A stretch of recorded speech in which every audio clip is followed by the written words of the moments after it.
Assalamualaikum warahmatullahi wabarakatuh. Ketemu lagi dengan saya. Perkenalkan, nama saya Riko. Nomor hidup mahasiswa 8581 Prodi PGSD semester 7 Universitas Terbuka UPBJJ Pontianak. Kali ini saya akan melakukan praktikum IPA di SD PDGK 4107 mengenai sistem pencernaan makanan manusia. Tujuan dari praktikum ini adalah dapat mengurutkan bagian dari sistem pencernaan. Alat dan bahan yang saya gunakan adalah gambar sistem pencernaan manusia dan alat tulis. Berikut penjelasannya. Sistem pencernaan makanan adalah sistem yang sangat penting yang membantu manusia dalam mencerna makanan dan minuman yang sumsi menjadi zat yang mudah dicerna oleh tubuh dan diambil berbagai kandungan penting yang ada di dalamnya yang bermanfaat untuk organ dalam dan bagian tubuh secara keseluruhan. Sistem pencernaan makanan di sini mulai dari mulut, esophagus atau yang disebut dengan kerongkongan, lambung, usus halus, usus besar, rektum, dan terakhir adalah anus. Saya akan menjelaskan prosesnya. Jadi, pertama, makanan akan masuk ke dalam mulut.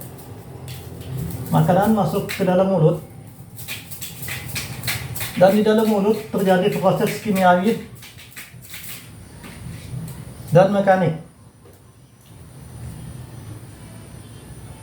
Di dalam mulut ini terdapat bagian-bagian penting yang terdapat gigi dan juga lidah. Gigi ini berfungsi memotong bagian makanan menjadi potongan-potongan yang lebih kecil, lalu akan bercampur dengan air liur yang dihasilkan oleh lidah sebelum akhirnya masuk menuju ke dalam esophagus. Jadi setelah makanan masuk ke dalam mulut, makanan akan terdorong menuju esophagus. Esophagus ini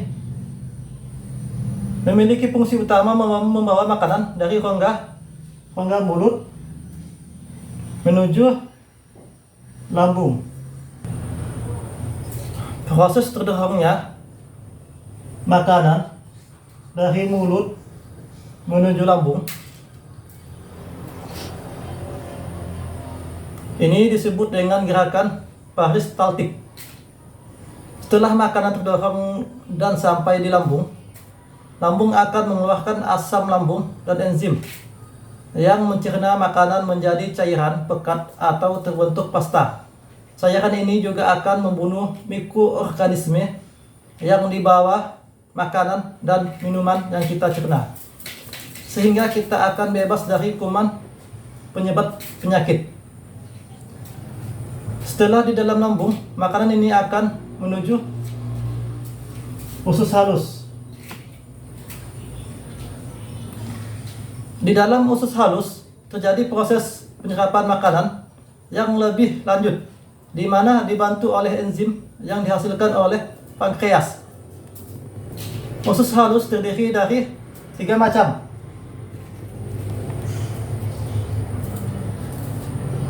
Usus halus terdiri dari 3 macam. Usus 12 jari yang disebut dengan duodenum. Usus kosong yang disebut dengan jejunum. Usus penyerapan yang disebut dengan ileum. Panjang rata-rata usus halus manusia ini sekitar 6-7 meter. Usus halus dewasa.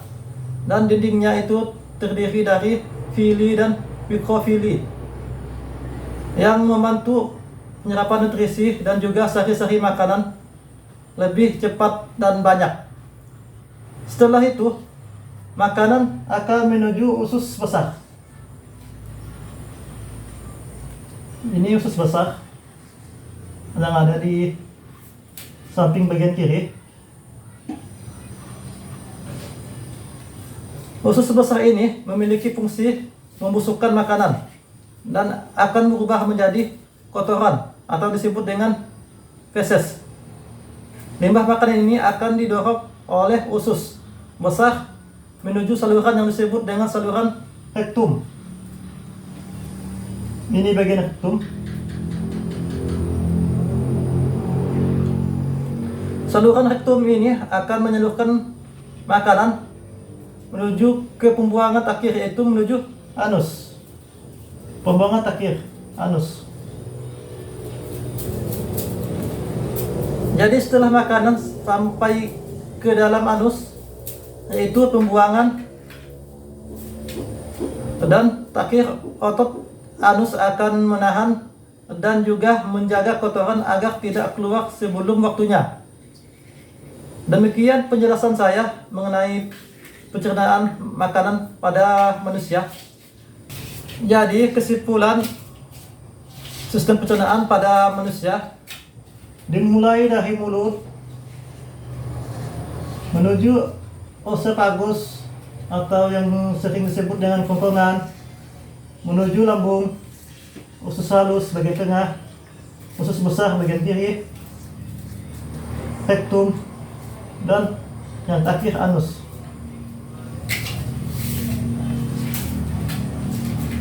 Sekian praktikum dari saya akhiri. Wassalamualaikum warahmatullahi wabarakatuh.